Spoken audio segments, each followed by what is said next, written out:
Ewa Wroczyńska, wieloletnia kierowniczka Muzeum w Tykocinie, oddziale Muzeum Podlaskiego w Białymstoku. Od wielu lat bada i upowszechnia religię i kulturę polskich Żydów.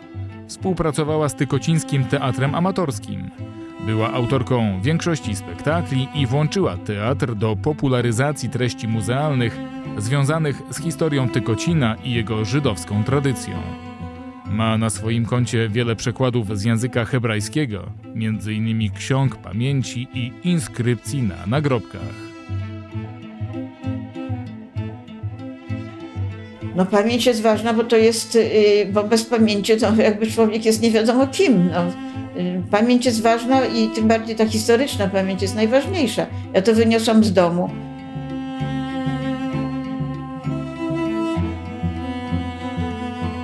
Z historią Żydów zaczęłam się interesować dopiero będąc w Tykocinie. Chociaż mam wykształcenie historyczne, bo skończyłam historię na Uniwersytecie Warszawskim w Warszawie.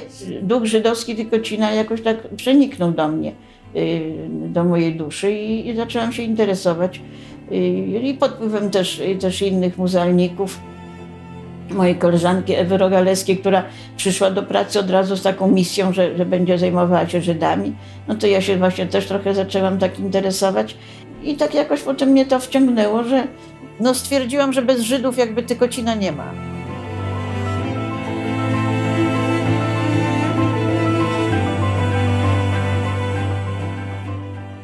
Tak jakoś zainteresowałam się tym językiem hebrajskim na pracy, ale też tak mi się zaciekawiło.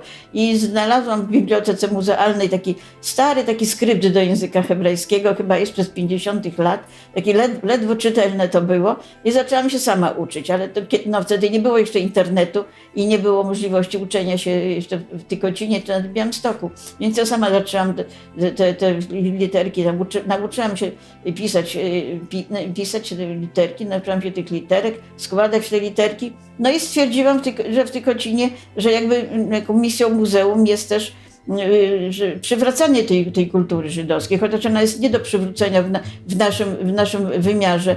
My tego nie możemy zrobić, ale przynajmniej jakby uobecnić to, starać się uobecnić.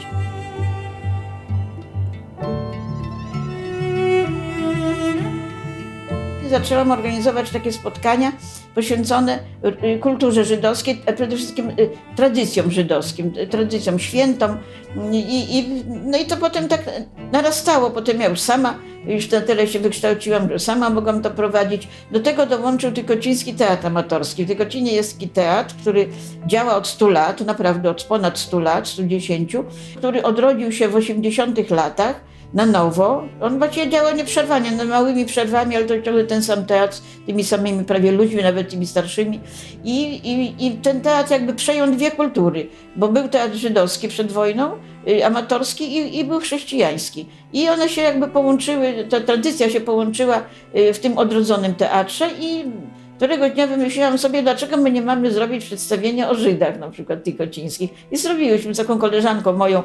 I potem tak myśmy ten wątek żydowski rozwijali w teatrze i ja ten teatr zaprosiłam do muzeum i to był taki teatr, który poprzez przedstawienia teatralne pokazywaliśmy rzeczywistość taką historyczną.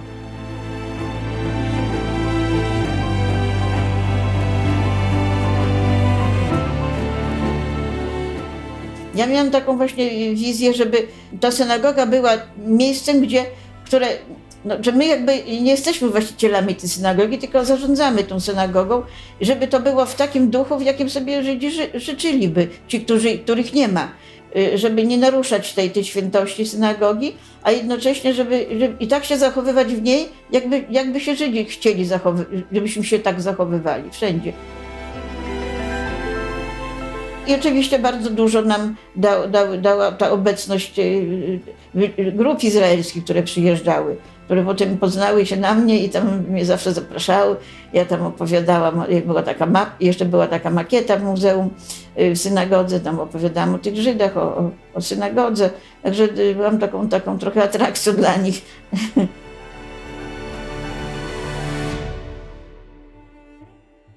Dla mnie to było taką ważną rzeczą, żeby ten Tykocin jakby odzyskał odzyskał to swoją żydowskość, bo to było miasto żydowskie.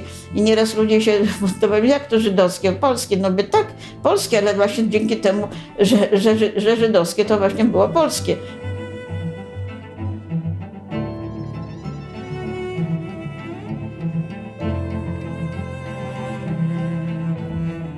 Pierwszą księgą, księgą pamięci, którą ja się zetknęłam, to była Księga Pamięci Żydów Tykocina, Sefer Tiktin, wydana w 1959 roku w Tel Awiwie. Myśmy ją otrzymali od Abrahama Kapicy, błogosławionej pamięci, który był jednym z ocalałych z zagłady Tykocina i który nam to potem otrzymał obywatelstwo honorowe Tykocina i on nam tę książkę przywiózł z Izraela, swoją własną, i ofiarował. I ja zaczęłam tłumaczyć tę księgę, próbowałam to tłumaczyć i jeszcze jak pracowałam, i to bardzo dużo mi dawało, bo ja zauważyłam, że się otwiera taki świat, którego ja bym nigdy nie poznała.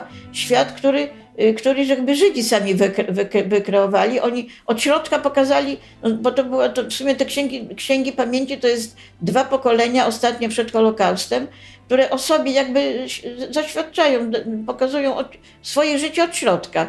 System wartości, to co było dla nich najważniejsze, co robili na co dzień i od święta. I to dla mnie był taki świat fascynujący, który się otworzył od środka.